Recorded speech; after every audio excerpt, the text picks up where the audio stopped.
And once again, it's time for the horror guys. Yay! Yeah. Vampire creepy, week. crunchy horror guys. Vampire week. Fangs. Because why not? Because there's a lot of vampire movies and we like them. Yeah, there's lots of them. Yeah, there are. An unlimited supply. It sure seems that way. Yeah. Yeah, we got all kinds of stuff going this week, but they're all vampire related. Mm-hmm. Such as Drained, which is an appropriate one. 2024's Drained, and also 2024's Little Bites. And going back to 1996, we never officially talked about From Dusk Till Dawn. Not yet. It's we about will. time we did. Yeah, Quentin Tarantino take on. And Shadow of the Vampire, a documentary from 2000 about the making of Nosferatu. That was weird. It was. I don't know if documentary is the right word. I'm going to call it that. I'm going to tell everybody it was documentary. Yeah. And from 2013, a strange one, Only Lovers Left Alive. Alrighty then. Yeah, and some shorts. Shorts too? Yeah, shorts too. Oh, all right. I suppose we have to. Mm-hmm. It's short time. Yeah. But first, I'm feeling a little drained. 2024 is Drained, directed by Peter Styliano and Sean Cronin. Written by Peter Styliano, which I'm sure I am mangling that name atrociously. And we apologize for that. I'm just getting started. Yeah, these names. Stars Rurid Aldington, Madalena Bellariu Ion, and Craig Conway. It's an hour and 47 minutes, and there's a trailer in the show notes. Okay. All right. And spoiler-free. I bet I could tell something about spoiler-free. It was kind of a novel take on vampires and love and dependency and addiction. The casting was pretty perfect. Script is well written, and all the technical aspects are really good. So all around, it was a mighty fine film. I think Brian kind of liked it, and I liked it a lot. Yeah, you're going to say you liked it? You didn't like it? I thought the main guy needed to die about 10 minutes in. Oh. I never really changed my mind. I never liked him. Harsh. He's just I liked a useless schlub. Well, that was the point. Okay. Yeah. He becomes more by meeting this girl. Does he, though? Well, He's a useless schlub in the last scene, too. He's just different. Yeah. Well, we see a man lying on a hospital bed with a vampire sucking on his arm. Love is forever, she says, and credits roll. Well, we then cut to Thomas, who's a struggling artist who lives with his mother. He's dating John, a pest control man. No, she's dating John. Huh? Oh, yeah, she is. Yeah, his mom, yeah. Thomas is depressed, so he goes to a dance club. There he spots a woman who looks like the one he's been drawing repeatedly. So we get this sort of like, is it fate kind of thing. It is fate. Which really goes nowhere. It sort of does. Was she projecting herself into his mind? I think so, yeah. Oh. Yeah. Well, anyway, he's enthralled, and so is she. She's Rhea. 2 weeks later, Thomas is still thinking about Rhea, but she doesn't have any social media. Can't find her. John announces at dinner that he's moving in with Thomas and his mom, and they're kicking Thomas out. I'm an artist, Mom. No, you're lazy. I'm with Mom on this one. Even before he gets moved in, there are bills to pay, but Thomas doesn't have a job. Well, Thomas gets a call from Dana, his bartender friend, who says Rhea has returned. When he arrives, he finds her there with another man. She catches up with Thomas a little bit later alone. They go to his place, and he invites her in. Nothing flaky, nothing weird going on at this point. No, seems pretty normal. She gets right down to business for sexy time, which surprises Thomas, who hasn't done this much. Just from looking at him, that's not surprising. Mm-hmm. Yeah. By the time he gets to bed, she just wants to sleep. Thomas wakes up later to find Rhea biting his arm and sucking on the blood. She has fangs. It's a vampire! You taste amazing, she says. He hides in the bathroom, but she leaves him her home phone number. The bite marks on his arm heal much quicker than they should. In the morning, Thomas is wary of sunlight, but he's fine. It doesn't hurt. That night, she comes back, and he lets her in again. This time he kind of wants her to suck his blood, and he likes it too. Yeah, he gets something out of it too. The victims. Yeah. It's pleasurable for them too, and gradually as this goes on, he gets addicted to it. And yeah, it's complicated. Of course, Is it real love? Is it just infatuation? Is it love or an addiction? And does she really care about him, or is he just a food source? It's kind of interesting how they play the dynamics here, and I liked it. Yeah. Well, in the morning, she gets exposed to sunlight and screams. He freaks out, but she's just playing with him. Sunlight doesn't hurt her either. Just messing with you. He asks, how did she become a vampire? And she says, well, you have to eat another vampire's heart. It was a long time ago. Mm-hmm. All right, Thomas starts having some pretty serious money problems. His phone has no credits and the power is off. And speaking of the power off. Oh, we're going to get to the power thing. Yeah, that's an interesting British thing, or European thing. Yeah. Yeah. Rhea comes back again and says, when the full moon comes, I won't be able to control it. And they have more good times together. All right, well, anyway, things escalate. Mm-hmm. And they do. They do, yes. Yeah, it gets pretty gory. Yeah. Okay, my number one takeaway from this movie is that I don't have any idea how British people pay for electricity. Well, that's such a strange thing. He was living like he went into a convenience store and paid a little bit, and they get some credit put on it looked like a USB stick, and then he would take the USB drive, which had some credits on it, back to his apartment and plug it into a box up on the wall, and that would let the electricity be on for a while.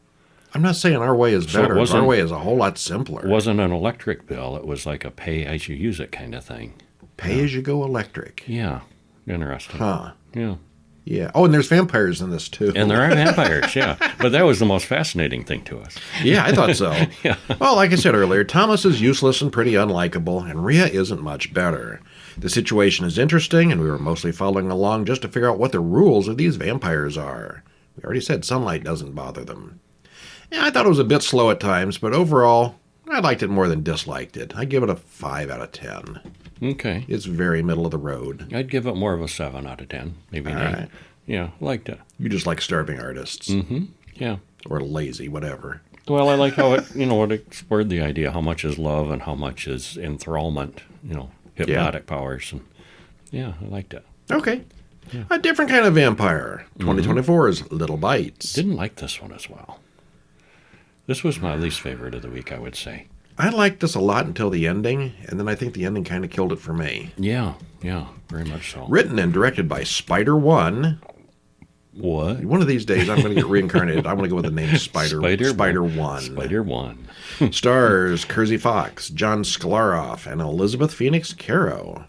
Hour and 45 minutes, so this is fairly long. Spoiler-free.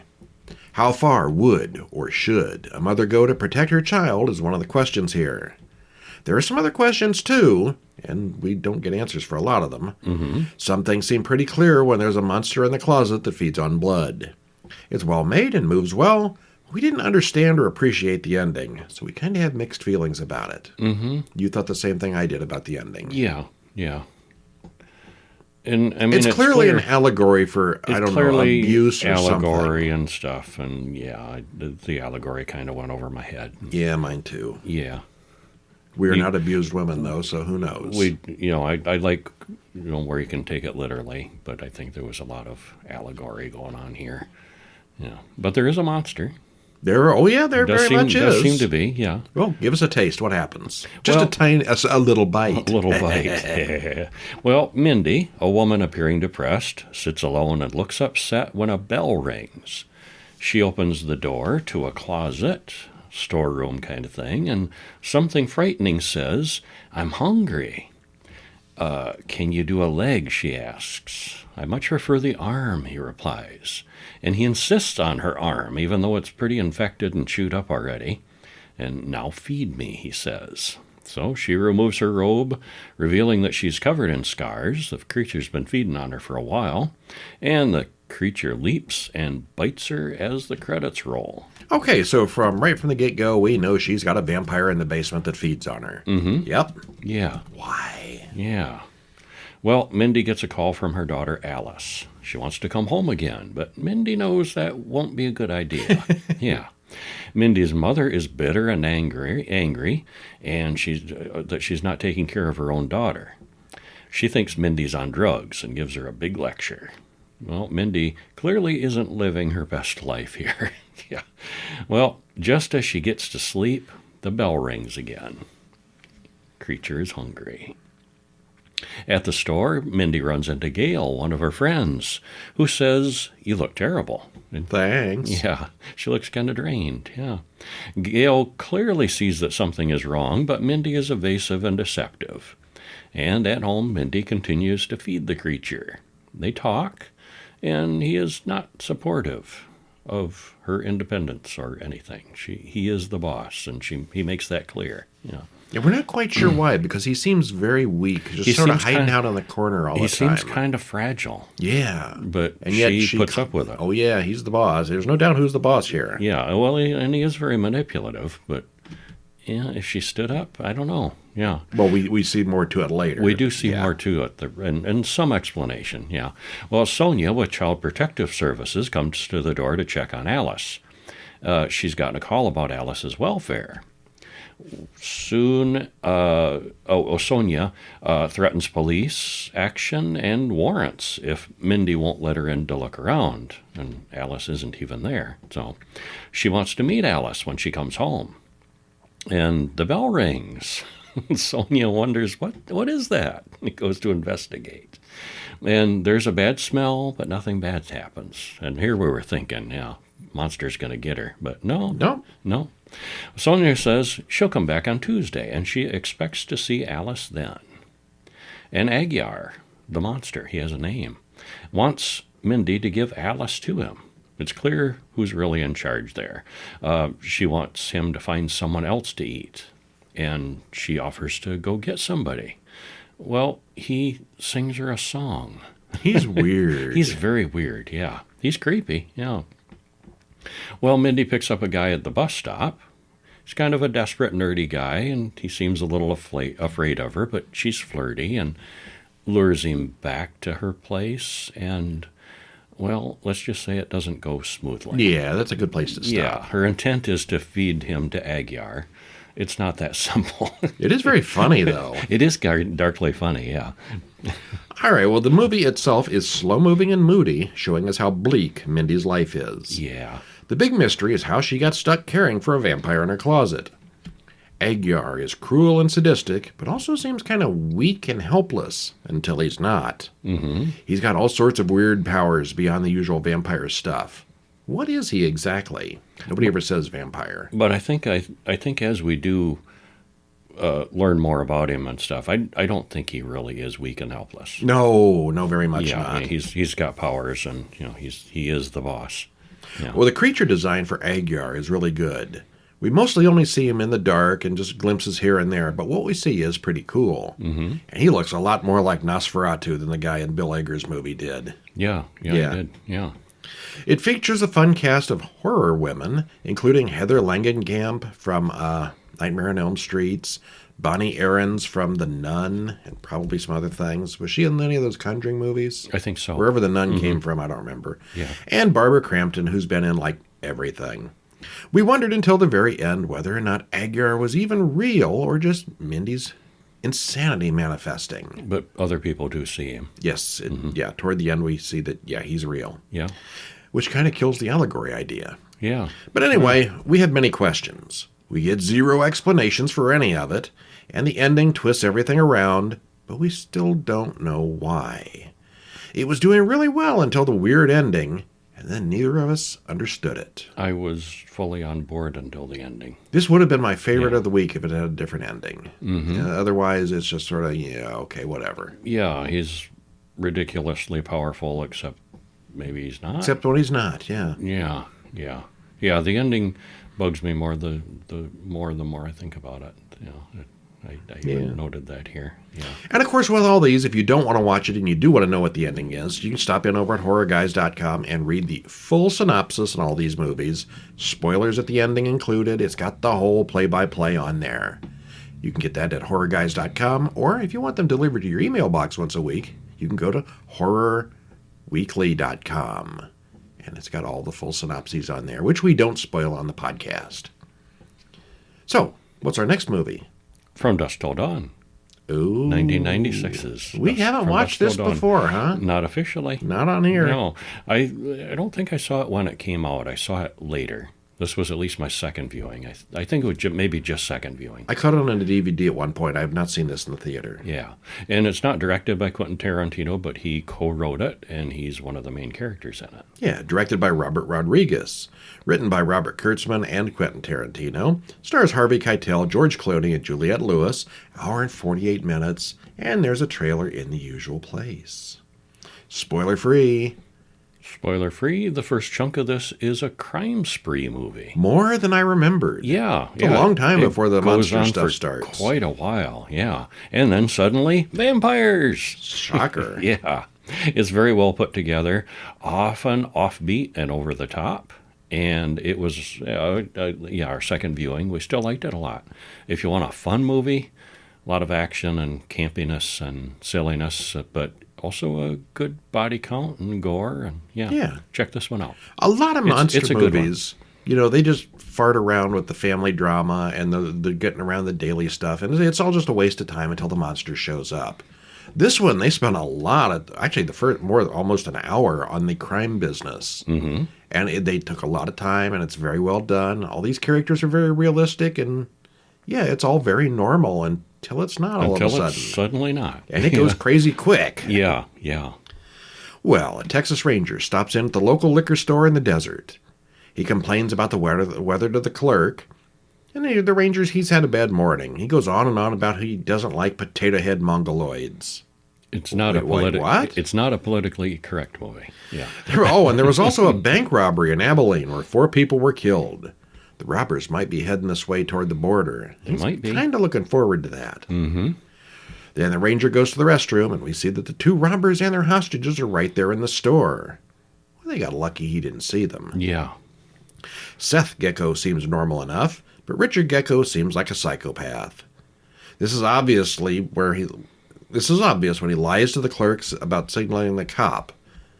He said he gave the cop a signal. He mouthed hostages. He didn't. No, he's just crazy. Actually, the clerk was super cool about the whole thing. He didn't give them away at all. Uh-huh. But before dying, the clerk manages to shoot Richard in the hand. You get a nice little almost 3D shot right through the hole. Mm-hmm. Together, the brothers are especially lethal. As they leave, the building explodes excessively. And credits roll. Subtle. They're leaving a subtle trail. They're not subtle. Yeah. Well, they stop at a cheap motel and unload the bank teller they have in the trunk. Seth explains the rules to the terrified Gloria, and we see a news report showing us just how bad the brothers are. 16 dead so far. FBI agent Chase is confident that they will catch the brothers soon. Did we get any more out of him? That was John Saxon playing the detective. No, I don't think he ever came back. No, I don't think so. No. Okay, he did not catch the bandits. No. We cut to the Fuller family. Jacob, Kate, and Scott out on a road trip in their RV.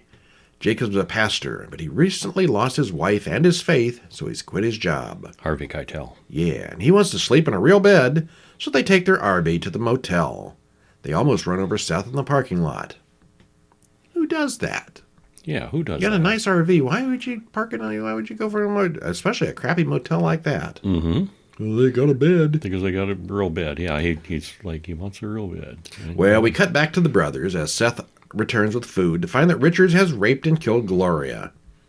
He knows his brother's a lunatic, but he can't do much about it. No, he can't. Yeah, and Seth is like, she was completely passive. She was completely on board with being, and Seth's like, no, or Richard, he's like, no, she was trying to escape. She tried to escape, and I think he just really believes that these things are happening. He's a loon. He's really a loon. Yeah, he's really unbalanced, which is entertaining. Yeah.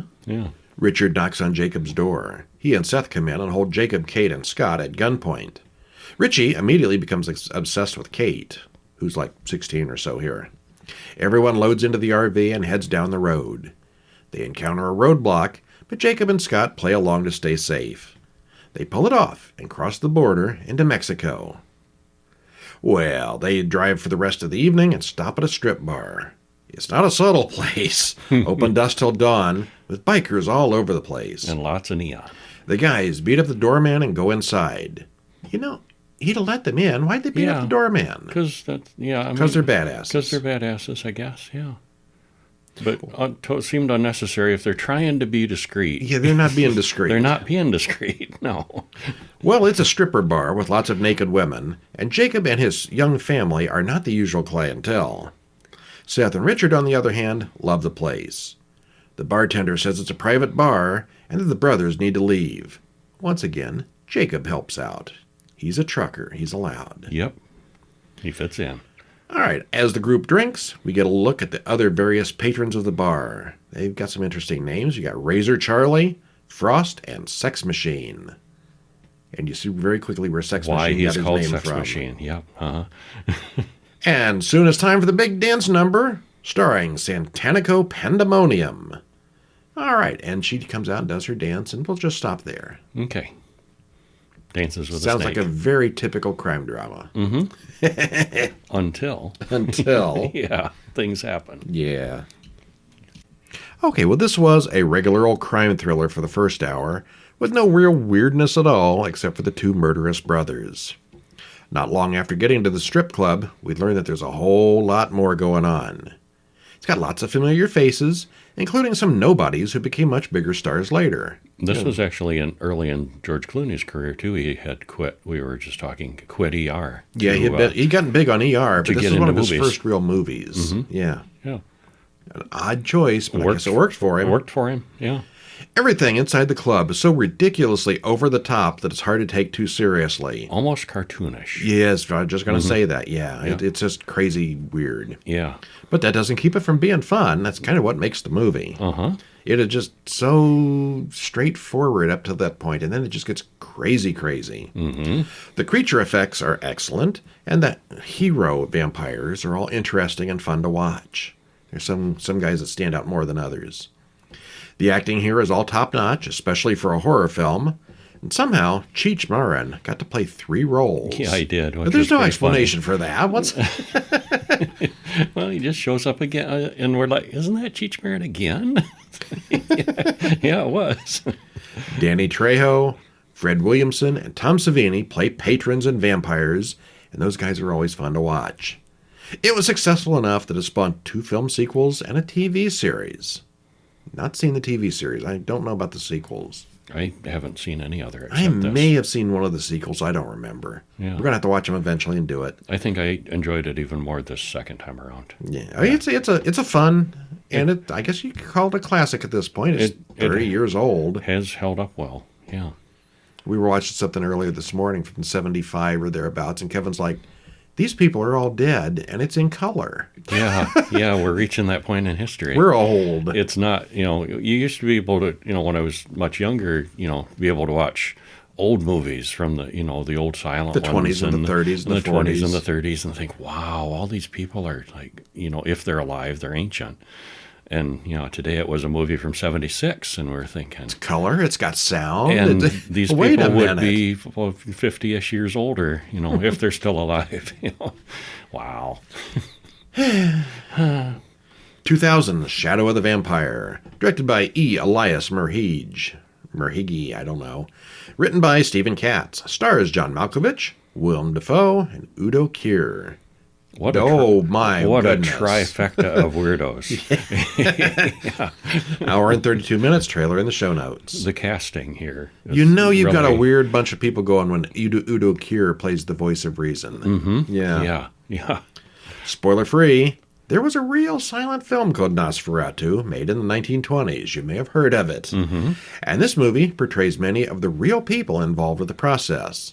It's all about the filming of the movie, but it's a horror movie take on it, with the director, crew, and the cast wondering if they might have hired a real vampire in the lead role.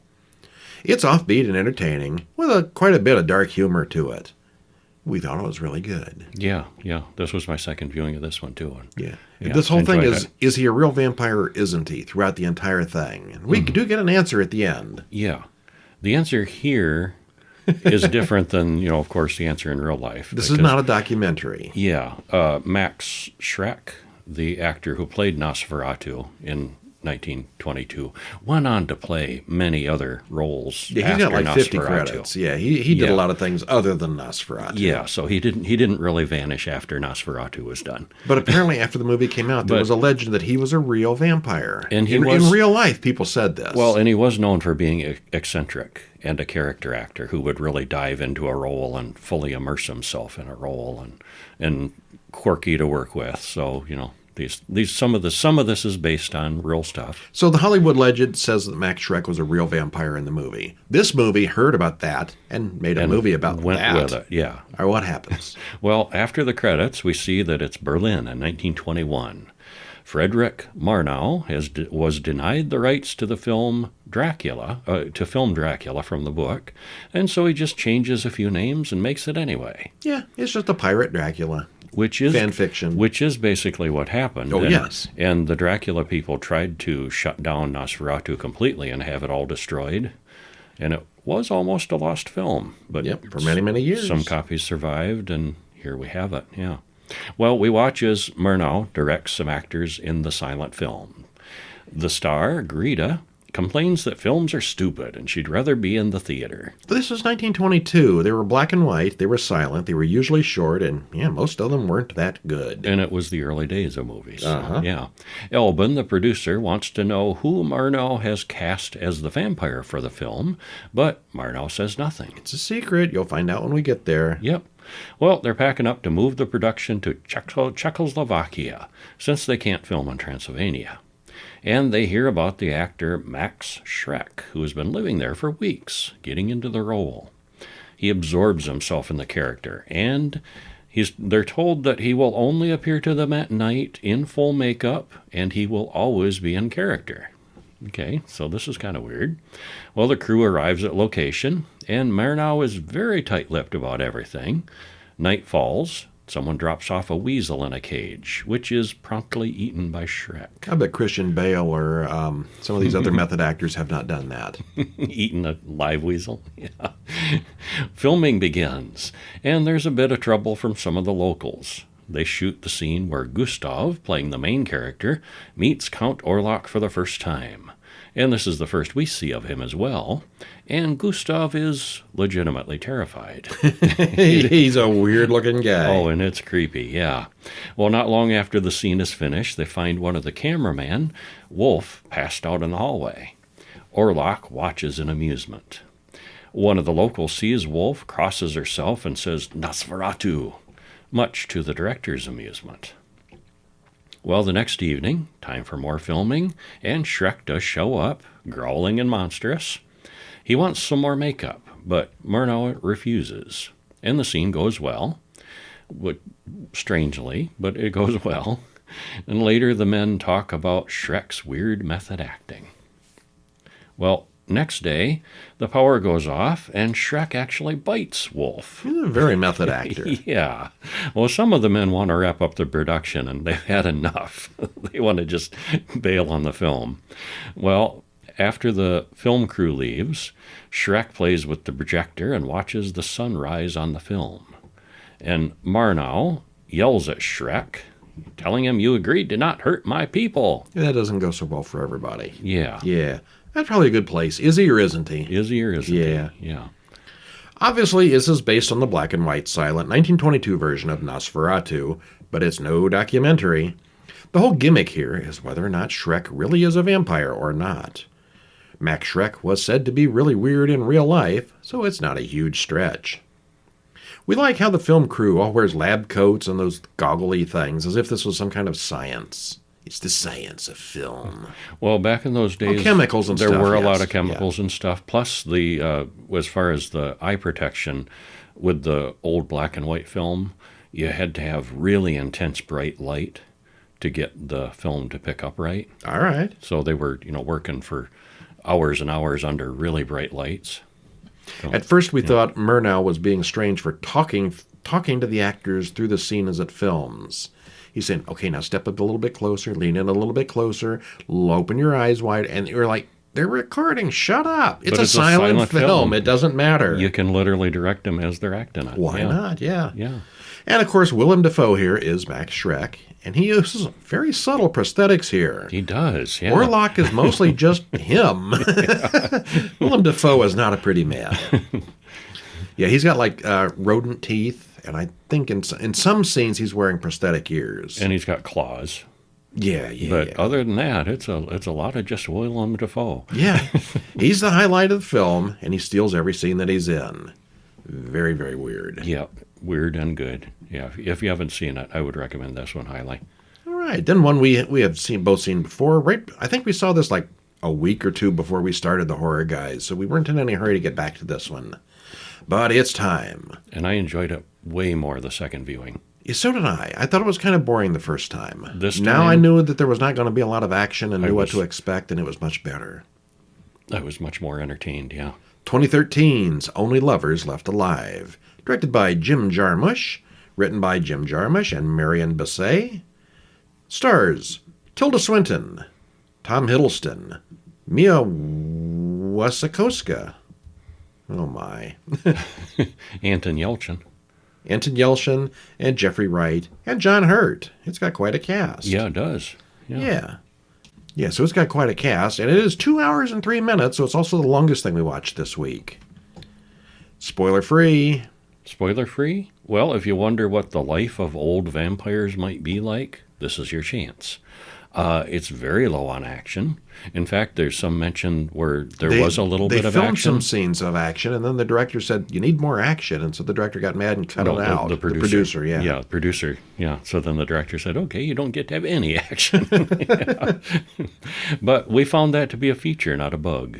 I kept waiting for some big climactic thing the first time we watched it, and it's just mostly people talking. Mm-hmm. Yeah. And yeah, I think it was kind of boring the first time because I was expecting more. And but the second time, I appreciated it for what it was, and it's much better. And we do get some glimpses of their powers, their super speed. Once in a while you see snatchiness and, moving extremely fast. And most vampire stories, you get like an origin story, how they get turned, how they learn their powers, how they, how they kill people to survive. And these flashbacks. These people have all been through this for hundreds of years ago. These are old, established vampires. And they talk about people they've known in the past and things they've done in the past and places they've been in the past. But there's no flashbacks. It's all no. It's all just them living in the modern day and you remember Shakespeare, right? Yeah, I was Shakespeare. Okay, that kind of thing. Well, Christopher Marlowe. Yeah.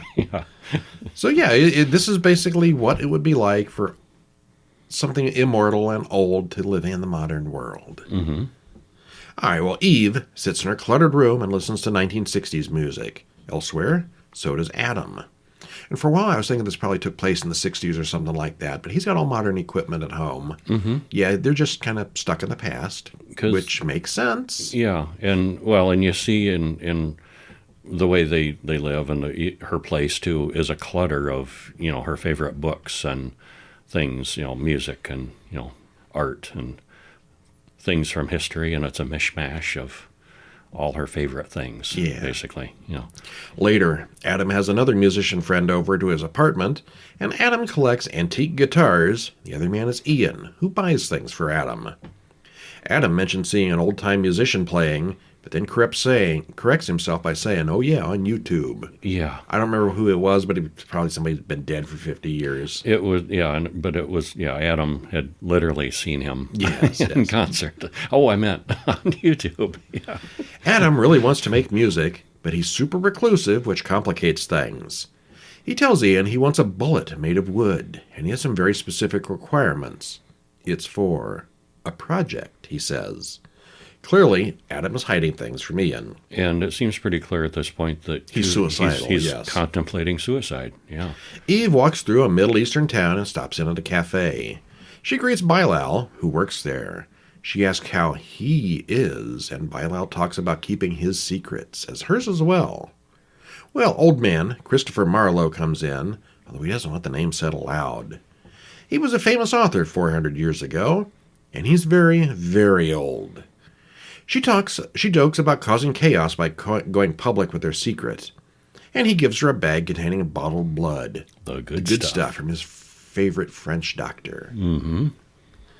And you got to wonder about this. John Hurt is old, and she's not. Well, I think he was Christopher Marlowe, but I think he's much older than that. I think he's older than that, yes. Yeah, many hundreds of years. But is he an old vampire who has aged, or was he an old man when he got changed? That's You never really know about these things. Yeah, that's not clear. And yet Yeah. he's clearly sickly, old, and dying at this point. Well, he seems frail. Yeah, Yeah. and she's concerned about his health, and Belial is like, well, we're doing the best we can. And, We get an explanation for his sickness later, but I'm not entirely buying that some of this isn't just old age. I think that was something that just pushed him over the edge. Yeah. But I think after, several thousand years, maybe it does catch up with you You eventually. do age, you're just slow. Just really slow about it, yeah. All right, well, anyway, we got these three vampires, and they interact, and they talk, and they do things. Mm-hmm. Then light on the do things. Right. Mostly just live and exist. Eve's young sister comes to stay with them for a while, and she stirs the pot. She's a wild card. She's not well behaved. Yeah. And Adam and Eve, they're very much, and old Christopher Marlowe too, they don't actively kill. They get bottled blood from the blood bank but and Adam, stuff like that. Adam gets it from that's what Jeffrey Wright's character is the keeper of the blood bank. Yeah. They It's aren't. amazing what you can buy with a big wad of 20s. The sister is not on board with these, discrete rules that they're supposed to be following. And, No. yeah. But they're getting, they're old, and Adam is kind of losing his will to live, but even Adam and Eve are married. They've been together a couple for many years, and 18-something, I think they said. yeah. So she's working on, getting him back into the swing of living again and appreciating life for what it is. And Yeah. I kind of still want to know what kind of contaminants would kill a vampire. Contaminated blood. We already mentioned that Christopher Marlowe is sick. He's been drinking contaminated blood. Well, that's what finished him off, yeah. Yeah, well, we don't know. We don't get all the details. Yeah, he said, that he drank some contaminated blood from the hospital. Don't and he, Don't go there, and he warns yes. them, avoid the hospital. Diseases? Drugs? I don't know. Yeah. I can't imagine any disease having an effect on these guys. Well, and it could be, just kind of any kind of contaminants. And, he's so old and delicate that It's a mystery. It finished him off because the sister eats somebody, and Eve, and she's feeling sick in the he was on afterwards. drugs, Yeah. And Eve's like, well, what do you expect? He was in the rock industry. So his blood was contaminated, but maybe the sister was young and healthy enough still that she could fight it off. And I think Christopher Marlowe was just old, and any kind of disease or drugs or anything could affect him. Well, vampires are immortal. Yeah. Most vampires, therefore, would be very old on average. Yeah. This movie is one of the few to show what a realistic old vampire would be like. Yeah. Yeah, they're almost always shown as, old monsters living in a sewer or something like that. But vampires are intelligent. They wouldn't do that. Mm-hmm. Yeah, these and they guys like good stuff and good living. Uh-huh. Yeah. These vampires are struggling to keep up with technology and keeping up with social things and just trying to stay interested in living. It's more about immortality than vampiring. Mm-hmm. Yeah. The scenes in and around Detroit are also perfect for the movie. I'm sure that's where all the real vampires hang out. Lots of empty houses and whole empty blocks there. And that's where Adam's place was. Adam's lair. There's no real action at all here. It's just vampires being vampires and what that really means in the modern world. You'll either love the details of vampire life or you will be bored to death with the lack of action. I see very little in between, but I liked it a lot. Yeah, me too. I'm not sure if this would be my favorite of the week or Drained. This. Yeah, probably this. Yeah, this is my favorite of the week. Yeah, probably this. I mean, it's hard to beat From Dusk Till Dawn, but that's just more of a fun popcorn movie than a real horror, in my opinion. Mm-hmm. Yeah, there's the horror bit, none of it is explained in From Dusk Till Dawn. It's more of an action movie than anything else. Mm-hmm. But vampires, so Vampires. it's here. Sure got the vampires. 2020 short film time. Ooh. Night Diner. Oh, this was a good one. Written and directed by Khalid Ridgway. Stars Yves Benesh, Paul Mishishin, and Tisha Banker. We got the names this week, don't we? Yeah, we do. 9 minutes, 14 seconds, and it is available on YouTube. What happens? Well, a food influencer goes to a diner where he's heard the burgers are amazing. He gets there moments before 10 p.m. and finds them closed. And he goes around back, and the waitress and the cook let him in for a last-minute bite. He's black, and the waitress hints that that's a problem. but he sticks around for his meal anyway. Maybe a problem. She's weird about it, and he's not too clear on the thing. They're racist, but almost Are low they? key about it. We'll see. Are they or are they not? That really is a tasty burger. You know something's off right away, but it takes a while to figure out what exactly. And what? What is off here? Yeah. First of all, who goes to a diner after 10 o'clock anyway? Waffle House, sure, but not a place like that. It's a family diner. They're going to close. Mm-hmm. Even so, wanting food after they're clearly closed is really a bad move. Yeah, that's just rude. But after the first crack of being out of Kool-Aid, he should have taken the hint and just left. Oh well, he won't be making that mistake again. It's a tasty. It's a tasty short. Yep. 2017, Feast on the Young. Written and directed by Katya Mancuso. Stars Paige E. Justra, Janice Schock, and Marisa Matir. 13 minutes. And I will tell you what happens. What happens? Big sister Mina gets tired of babysitting her young sister Alex, who is obsessed with a book of fairies given to her by her dead father. When he was alive. There's no weirdness with that. Yep, Well, Alice runs off into the woods to sit next to a fairy house that they built. Nina follows along, and what she finds is not what she expects. No. Yeah, this looked really good, didn't it? This was either the best looking short of the week, for sure. Yeah, this really looked good. The effect, the magic effect on that was really cool. Magical fairy circle. It's almost like another dimension. And it's very clear how it works without anybody explaining anything. And the creepiest fairy ever. Man, she was was scary fairy. Yeah, she was creepy. Yeah, it's very good. Just watch it. I don't want to spoil any more of that, but it's good. Just watch it. Mm-hmm. And our final one, Lily, spelled Lili, 2019. Written and directed by Yifke van Berkelaar. Stars Lisa Smit and Derek D. Lind. 8.5 minutes. YouTubing. An actress does an audition for a man who gets increasingly demanding of her skills. She reads over her lines, gets complimented on her performance, and then is instructed to change it up some. So it's interesting watching her because she does the exact same lines over and over, but different each time. Do it angry, and do it sexy. He's pressing her and then it keeps getting worse and worse. Yeah, I mean, not her performance, but the situation. She gets more and more uncomfortable with each of his requests. Yeah. I just wondered, was the director named Harvey by any chance? Yeah. This did come out in 2019, and that was a big deal. I think it draws on I'm sure it does. It was fun seeing her read the same lines with different emphases and attitudes. I assume that many auditions are something like this, at least until the ending, which is well done. Mm-hmm. Did you ever do an audition like this? You've done auditions. I have, yeah. And they have you do it like over and over different ways? Yeah. Well, give me, be angry or do this differently or, and then you'll read the same lines again differently, It's a simple short with only a bit of weirdness right at the end, but they did a lot with a little here. Mm-hmm. It's really well done. Yeah, it was. And up next is, that's it for this week. Top in next week for more horror movies and shorts. We are out. I bet we can watch some more. Oh, we've already got some things on the list for next week that'll just blow your sock. Well, maybe make your socks curl up and die. I don't know. Yeah. We've got some real crap for you next week. Well, it's some good mix. Ones too, and it's some good mix. ones. Some good and bad. Seeing we warn you about the bad ones, so you don't have to watch them. That's right. And the good ones, we tell you go watch them. Yeah. Now, what is next week? Oh, The Inhuman Kiss is coming up. I liked that one a lot. Mm-hmm. That was a good one. And there's an Inhuman Kiss 2 that is supposed to be out that I have not been able to find yet. We should see that. We should find that and watch it because the first one was so good. It was surprisingly good. But we'll talk about that next week. We will. With 4 other movies and some shorts. Yeah. Till then, I'm Brian. And I'm Kevin. And we'll see you next week. See ya.